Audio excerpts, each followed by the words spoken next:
Hi, I'm Alicia. My name is Magella.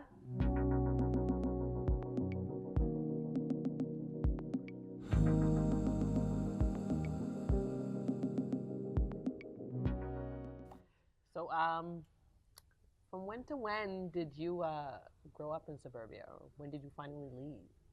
Well, I was actually originally born in Montreal, and my mom and I moved to Ottawa when I was 4 years old, and pretty much grew up there, and moved back here for school, and pretty much lived in suburbia, or technically some form of it, pretty much majority of my life, and pretty much always been growing up in those spaces, and my school experiences have always been in suburban neighborhoods, and kind of hope you could add on something on. Well, I grew up there my whole life. Mm. So basically, from when I was in diapers up until about 17, I went to English school. So in Laval, there's really only two English high schools.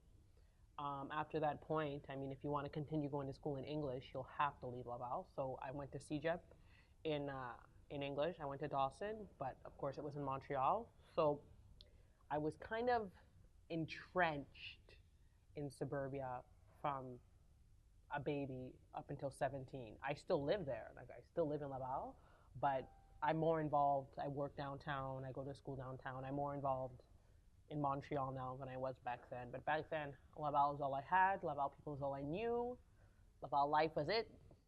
I went to a Catholic school, and it was very religious, and they really pushed the nuclear family.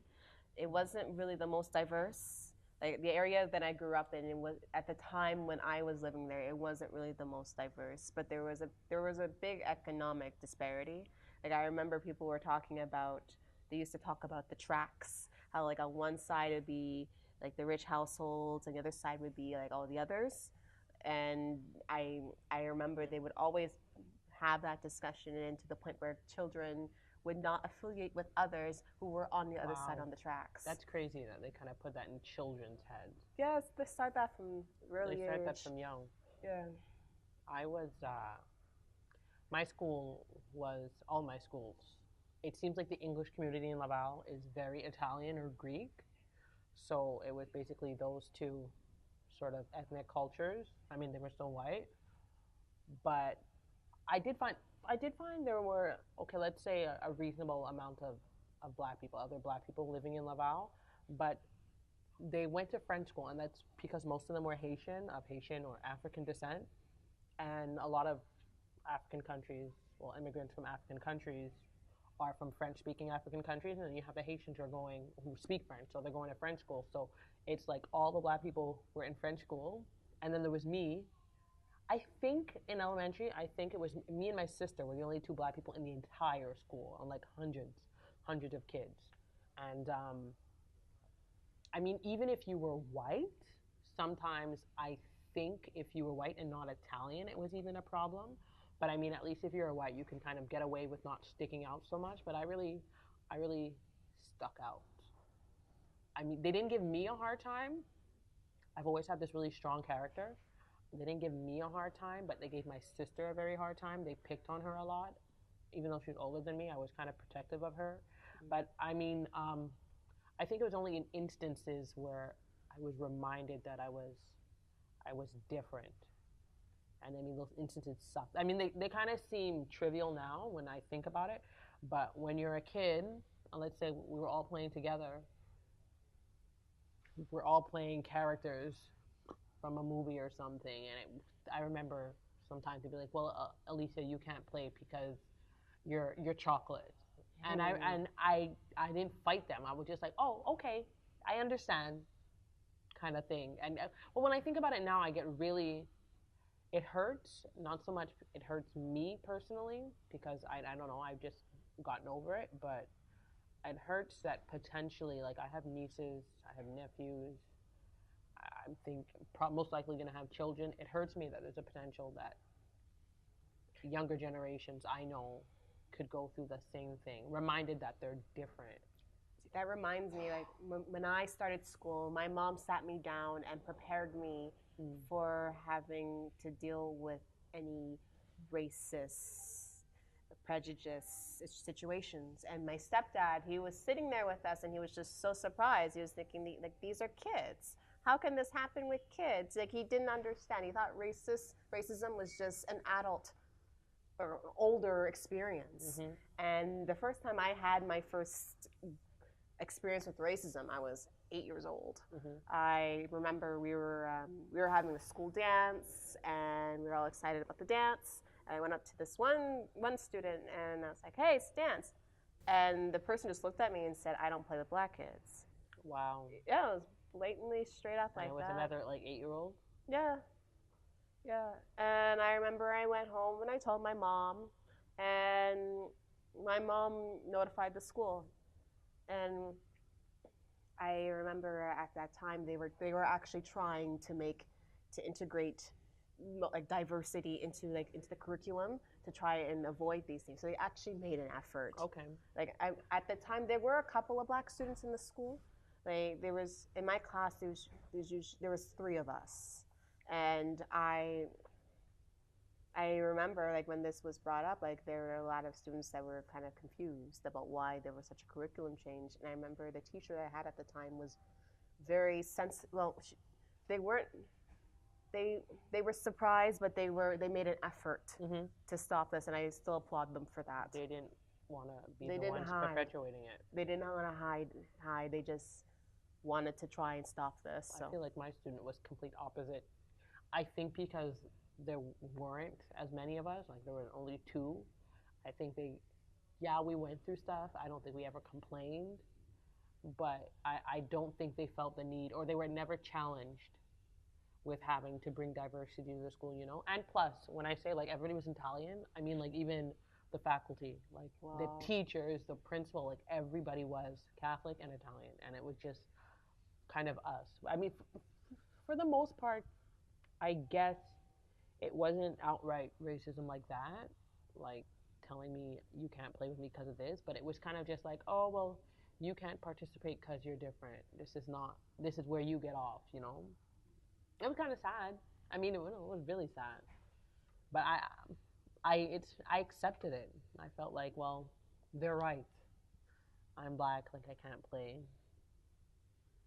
See, like I remember, like in school, like my mom always put my hair in braids. Me too. And like little ones, like this, or like cornrows. And she used to get so excited to braid my hair, and like, even to this day, she still asks me to braid my hair. And I'm like, no, mommy, I'm 23. But she'd always have my hair in cornrows, and I remember I used to see everyone else, and their hair would be like pinned straight, and blowing in the wind. I remember the first time this all got to me, I was also still in the 3rd grade, and we had picture day, and I asked my mom, like, Mom, can you straighten my hair? She didn't. Well, her definition of straighten was completely different from mine, so she gave me a blowout, and it was huge. And I still have a picture of it. My hair was huge. And I remember when I came to school, the teacher looked at and saw me, and like she was like amazed, but she wasn't sure like if I had to do anything about it. She was and like, "Is this what you want?" Like, "Is that what you want?" I'm like, "Yeah, that's what I want."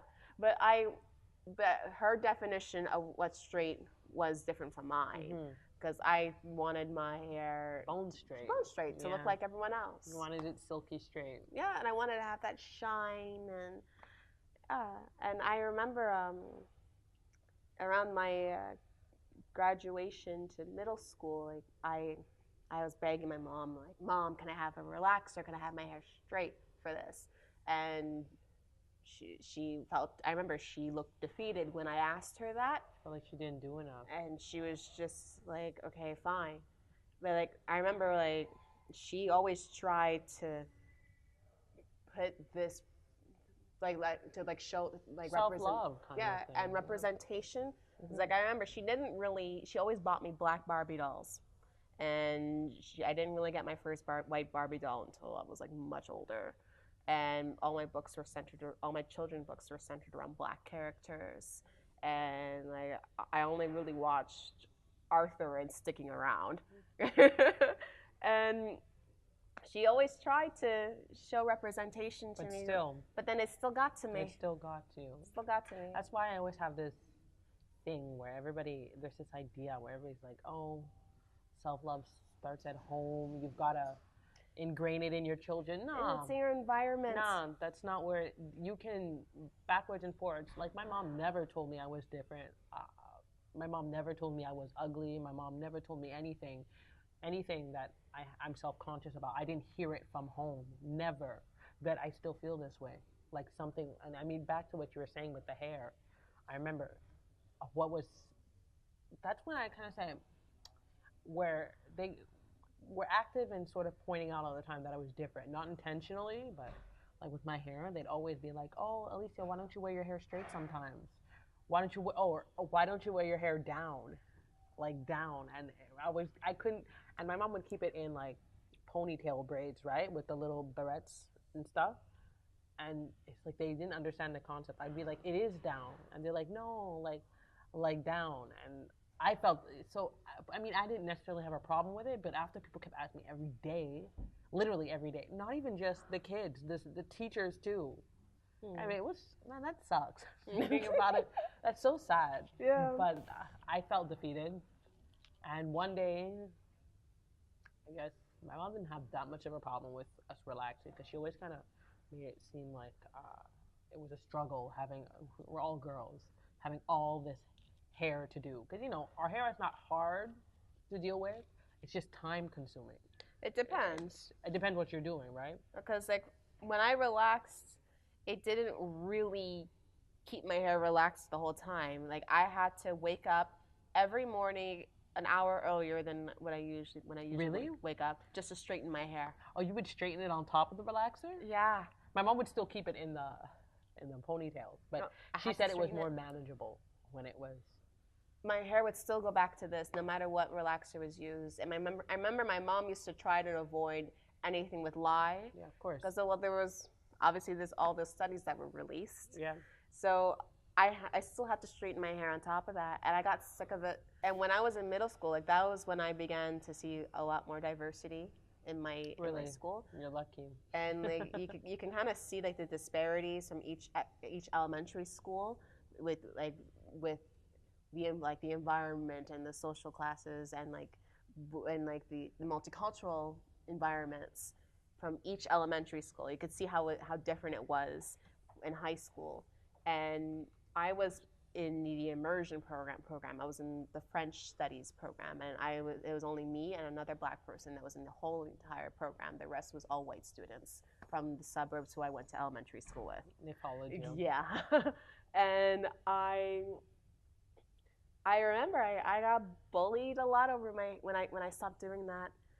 And I remember like people were calling my hair a bird's nest. I remember I got a lot of flack from the black students at the time as well. Sure. It was actually the worst. And it wasn't even just my hair. It was just like the way that I speak, the fact that like my taste in things were different. It was interesting because like when I entered into middle school and when I started seeing people who looked more like me, I got the most flack from the people who looked more like me, saying how because I was different. And then like the white students, they thought maybe it was just a whole part of the entire black package. They're like, well, we don't understand any of that. And kind of maybe like the other black students were like, she should be kind of more our embodiment of blackness. Well, I remember like with a lot of the white students in my school, like I've noticed the progression of racism with the things that they used to say. Like I remember they used to call everyone like Jewish as an insult. Oh. And then it progressed into maybe like around were they racial? It became racial towards graduation. It became more racial slurs. Wow. Yeah. All we had really was the homophobic slurs as insults, but did we have any racial?